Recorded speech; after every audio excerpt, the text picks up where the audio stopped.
Hey everybody, this is Sheets. And for those of you that did not watch the uh, DraftKings review or preview for tonight, I do encourage you to do it because I spent the first 10 minutes of it going over something that I do think is really, really important. I don't want to just repeat myself over here, so I do encourage you to go through it. Just kind of my thoughts on uh, GPPs and your approaches to them, and just some overall things that I do think are important. So with respect to Fanduel today, I am going to go through position by position, keeping in mind what's going on with this slate. The Fanduel pricing has really, become incredibly soft, and what that has done, it's kind of interesting for today because Denver had all kinds of injury news, which is impacting the slate dramatically. The fact that Jamal Murray is going to be out today, in addition to Gary Harris, I presume Paul Millsap as well. I presume that's the case. Just double checking. I believe that's the case. One second.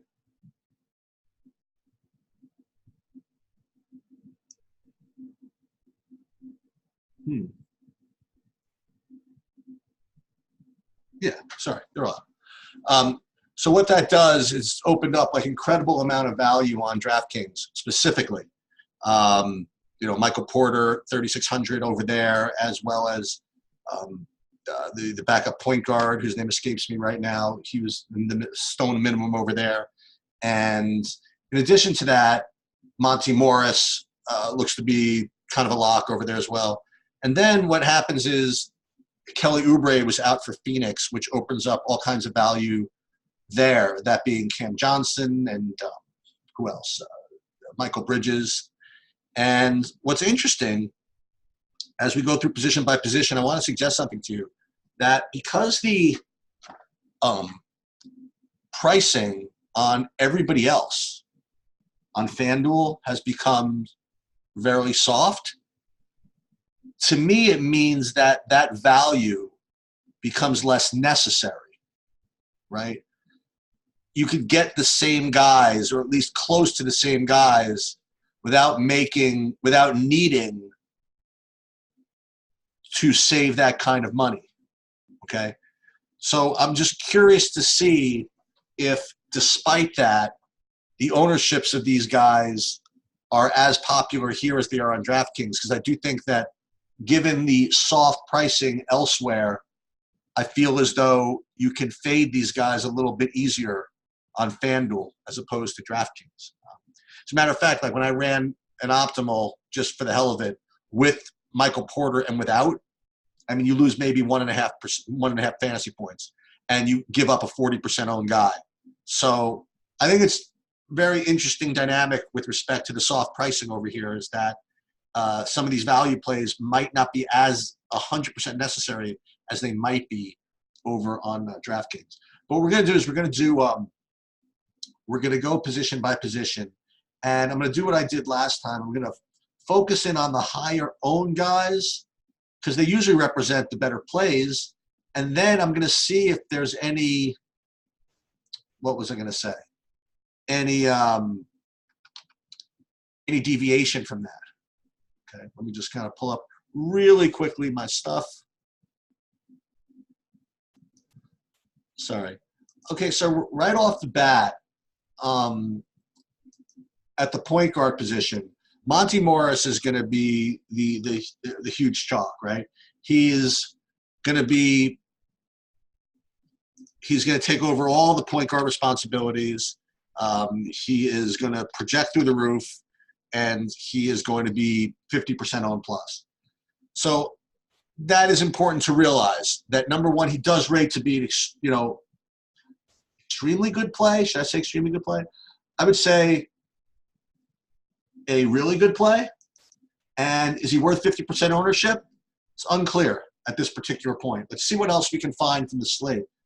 The other guys that kind of rate to be kind of good plays are going to be more chalk is going to be Lonzo Ball. He rates to be a good play at point guard. Kemba rates to be a pretty good play. And all these guys are going to be kind of highly owned. The first two guys I want to talk about who are going to be a little less owned that rate to be really, really good plays is number one is going to be Ricky Rubio. Ricky Rubio rates to only have about 20% ownership. And I say that relatively because based on at least a couple of the places I'm looking, he rates to be maybe the best value in the position. So if that's the case, even though I have this kind of natural distaste for playing Ricky Rubio in general, just because, he's just not that kind of high upside guy the way I like to play guys like that. The gap between his value and his ownership is enough that I'm going to seriously consider using it. Again, you want to give a combination of good chalk and decent pivots, and I think that Rubio, his ownership is not as good as his value is. Let's put it that way. So that's the kind of guy that I'm looking for. Now the next guy I wanted to bring up as far as a decent point guard, there are two of them, and three of them, and they're both really kind of disgusting. One is going to be Eric Bledsoe. I mean, how could you play him on a slate like this, right? With all this great guard value. Now, I don't know, but all I will say is that he does rate to be decent, and he's going to have infinitesimal ownership. So if you need to de-chalkify your lineup in some way, this could be a way to do it, is to go down to a lower-owned Eric Bledsoe. As a matter of fact, I'm looking, he's not even going to be that low-owned. Forget Eric Bledsoe. Let's go to the real low. Let's really get after it. Let's go to like Patrick Beverley or something like that. Like Patrick Beverley, he's a guy, again, that certainly doesn't project to be as good of a play as any of the guys I've mentioned, as Ball, Morris, Rubio, Kemba, right? But he's sort of close, right?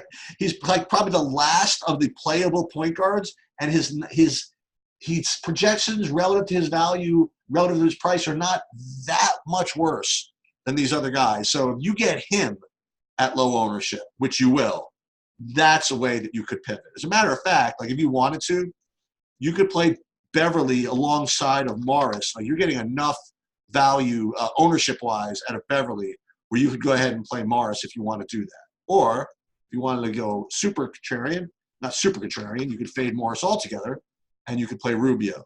And, you can get away with it, I think. Let's see. Moving up to shooting guard. Now, shooting guard is where it reminds us that we do need to fade the chalk some places, but not in others. Fanduel just totally fell asleep at the wheel and created a situation where I might have to play my least favorite player as a lock. I mean, he tilts me every time I play him. I don't think he's ever gotten there for me.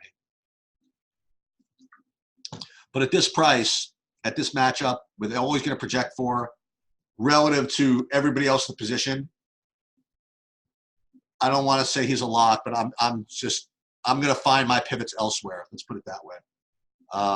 He just projects to be that strong of a play at this position, and you need to play two from this position. And I think your opportunity cost in fading him is just too high.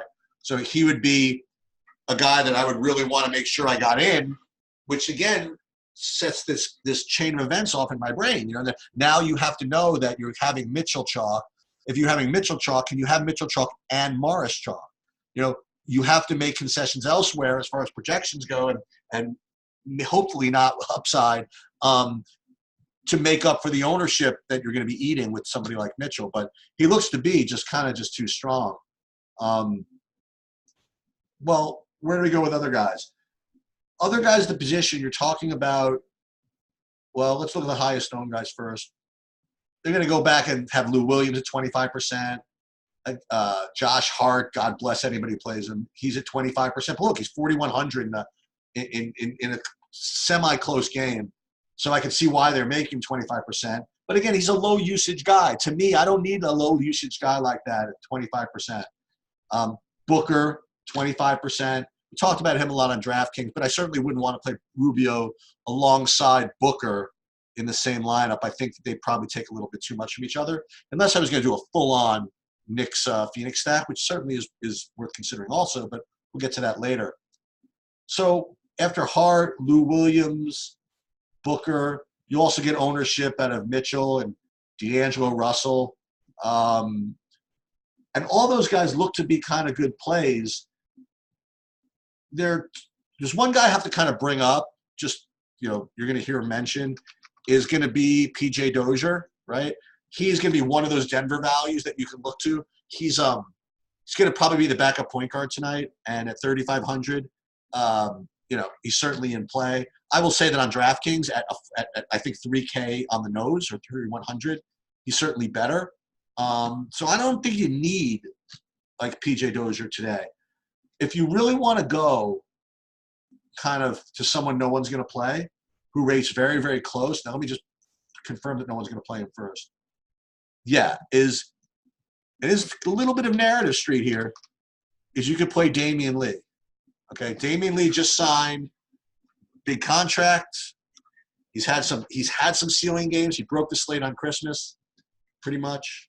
And he's someone that is close enough to these other guys that you could play him along with Mitchell, right? So you eat the chalk with Mitchell, and then you know what? You fade Hart, Williams, Booker, and to some extent Middleton and D'Angelo Russell is going to be popular. And then you can go down and play freaking Damian Lee. I think that's a way to go to get somewhat contrarian.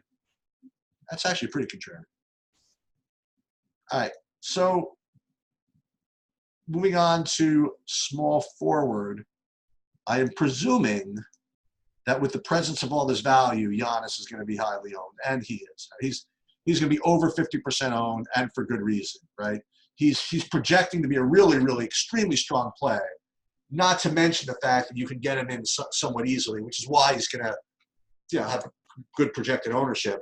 And, again, this is going to be part of the chalk that I think I'm going to eat. And for those of you who did not watch the DraftKings video, this is my issue with attempting to fade Giannis, especially in a matchup like this. I know that Boston plays good defense. Tatum is back. And you know that Brad Stevens takes a lot of pride in this. You know what I mean? Like, he's really been looking for this game, and he wants to do his best to slow Giannis down at least. The problem is that if they do a good enough job on him where then the game stays close, then all that happens is Giannis plays more minutes. You know what I mean? So his projections is based on a 31 or 30-minute projection, and he's already projecting to be a good value. And if you think that he's not going to do as well, that's going to be because Boston does a good job on him, which means that the game's closer, which means he just plays more minutes and gets there anyway. So it seems to be a very difficult catch-22 in this situation to fade him. So I don't think I'm going to do it. So the good news is you can get him in. So let's just do that. The other small forwards that you can look at, now let's first look at ownership for a second. It's going to be pretty spread out. Like, Ingram is definitely going to be the next known guy, I think.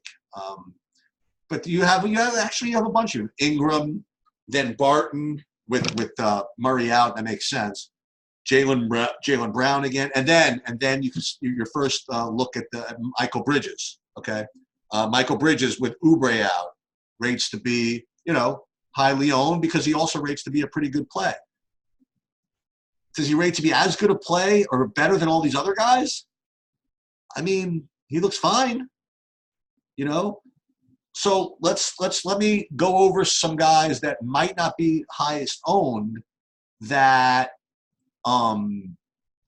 rate to be just about as good of a play. Let's take a look at my ownership really quick just to make sure. I have one guy I'm going to tell you about 10%. Both these guys are going to be about 10%. All right. And these are actually going to be pretty good pivots if you want to do it, or stacks if you want to do this. So the first guy is going to be Bogdanovich. He rates to be about 10%, and he projects just as good as these other guys as far as value goes. Just as good as Jaylen Brown, just as good as Brandon Ingram, just as good as Will Barton, even better, I would think. And it does set up kind of an interesting stack if you wanted to do this, right? You wanted to go Mitchell and Bojan, you can certainly get away with that. And the other guy that from the same game is going to be Joe Ingles. And he's going to be 10%. So while people are pounding Mitchell at 55%, you know, if you wanted to pivot away from that, or if you want to at least correlate Mitchell with somebody, you want to put him with Ingles, that's kind of a weird one because he sometimes takes away from Mitchell a little bit. So I don't know if I could do it, but on a small slate, maybe I can. But Ingles, just as a straight play, I mean, he looks to be just as good as these other guys and lower owned. And the last guy, I think I alluded to quickly, was Gordon Hayward, going right back to him. Now, again, back-to-back is a little rough, but like I said, you know, this game does stay close, and you get Giannis in your lineup also. I mean, running it back with a Boston guy is not the worst idea in the world, right? So I think Hayward's a good idea. Let me see, where does he rank? He's another guy, 10%. So again, like this type of lineup, you know, yeah, it's eating chalk with Donovan Mitchell, but and Giannis. But aside from that, this is looking pretty contrarian, actually. Now the problem is Beverly. I would love to have Beverly with somebody, but I don't know if I can get an Orlando guy. But I would love to have the Phoenix Rubio with somebody, but I don't know. We'll see. We'll see what we can do. Now the good thing is, if we ever want to use a Denver guy, we have, you know, we can do it because we have Damian Lee running it back, and we're getting leverage on Russell by playing Damian Lee also. This is actually a pretty good plan. So moving on to power forward. So the highest projected owned power forward is going to be Kawhi Leonard, followed closely by the value that I alluded to earlier, and that would be Michael Porter. Okay, so Michael Porter, he busted his chalk a few games ago, and he smashed yesterday at 3%. So what to do with him at 35% today? I don't know what to tell you. He rates to be a good play. I don't know if you need him. And at 30% on FanDuel, I just might be inclined to fade him if he's really going to be that highly owned. So I don't know. I mean, he certainly rates to be a good play. You know, he gets those minutes. I don't want you to kill me when he gets 40, but the one thing I will say is similar to what I said on DraftKings. It's going to be difficult for all the Denver guys to not get there, right? I mean, there's just so much usage to go around with Jamal Murray out and Harris already out and Millsap out, that it's kind of difficult for you to say that Jokic is going to score all the points. So I think that you're probably going to be in better shape if you either play Morris or Porter. Maybe play one of them, or maybe don't play them both. I hope you guys didn't freeze. All right, well, we'll just kind of see what happens, I guess. So what I just said was that I would play one of the two, either Morris or probably Porter. I don't know if you can get away with fading them all. Just too much usage to go around there. That was really strange what just happened.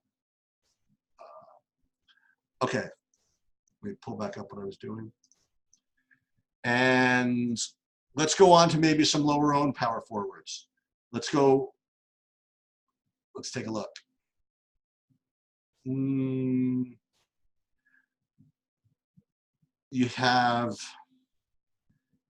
if you want to drop down, the next group is going to be Randall and Favors. And the good thing about Randall is you can pair him with Rubio, okay? That certainly does make a lot of sense. So if you want to go down to Randall from an ownership perspective, down to like a 20% guy, and you could pair him with and then you pair him with Rubio or something like that, maybe you could do that, okay? So Kawhi looks to be a pretty good play, but not that much better than Randall on FanDuel. So what you can do is you could play Randall, fade Kawhi, maybe even fade Porter, and let's see what else you could do. You want to play Derek Favors? Let's see what his ownership could be. His ownership is still about 20%. Then you're down to Jeremy Grant at 20%. Can I squeeze out somebody else that – okay, all right, I got one for you. I got two possibles, and you're not going to like either of them. They're not quite as good as any of the guys I mentioned, but the ownership drop to these guys looks to be pretty dramatic. I mean, we're talking about two 10% guys now. One of them you're going to hate, and the other one you're really going to hate. So one of the guys you're going to hate is going to be Draymond Green, all right? And he's just extremely tilting. But he does rate to be an okay play, and he always has that, I feel like, showing up for a triple-double upside. So you could definitely do something like that. Like you could play Draymond with Damian Lee, okay, in this type of thing. And then you can run it back. Now you could go play Monte Morris. And you plenty for a center, which we'll go over in a minute. So Draymond Green is one thing you could do. And then a really, really just disgusting thing you could do. Like you can go and play the next guy I never play. If I'm going to play Rubio, I may as well play Aaron Gordon, right? These are two guys I never play. Between these two guys and what's his name, Chris Middleton, these guys, and Wiggins, which we'll talk about later, Bobby, you could play Aaron Gordon alongside of Kawhi even if you wanted to.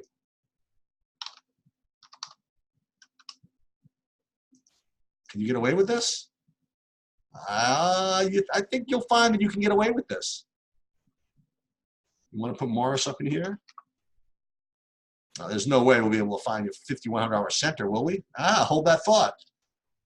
So this is something you could do. You could go with a chalky Leonard, but run it back with a 10% owned Gordon. Then you also have a lower owned Hayward as you run back to the kind of a chalky Giannis. You're going to have your Damian Lee as part of this. You have Damian Lee running it back with Monte Morris. And then you have Rubio, who it might be nice to find a Nick because we got rid of Randall. And you have, you're eating the chalk with Mitchell. I'm really playing Mitchell and Rubio and Gordon. It's so bad, it just has to win, right? Who else at point? Power forward before I move on? That's pretty much it. So we go on to center, okay? And there's no way I'm going to find somebody cheap at center, but we'll see what happens. So center, as far as ownership goes, the highest owned guy, it's going to be pretty spread out. It's going to be Ayton, who I might have alluded to earlier. He rates to be a good play, 25% owned. Maybe we can do better. Jokic, if you wanted to pay up, that could be okay, but he's 20% even. Then you have Gobert, 17%, 15 maybe. You can even do Vooch at 15%. And let's look and see how they rate out. All these guys rate to be pretty good, actually. Ayton, Vooch, Gobert, Jokic, okay. But I do have two ideas for you. One of them doesn't fit this build so well, but we can make it. Maybe. Like, if you want, you could play Montrezl Harrell. Oh, if you played Montrezl Harrell, you know what you might be able to do? You might, oh my goodness, you can actually do this easily. You could do this and leave 1,100 on the table. You could play Harrell here. You could go Julius Randle in the power forward. You get Randle with Rubio. Oh my goodness, and Gordon with Harrell. Oh my goodness. Never see someone get so excited about freaking stupid DFS lineup. Anyway, that is one thing you could do. But if you don't want to do that, and you want to go back to Kawhi, you really need Kawhi, and you want a center that's going to project really decently and be really cheap, and what I'm looking at here is going to be less than 10% owned and correlates, you could do this.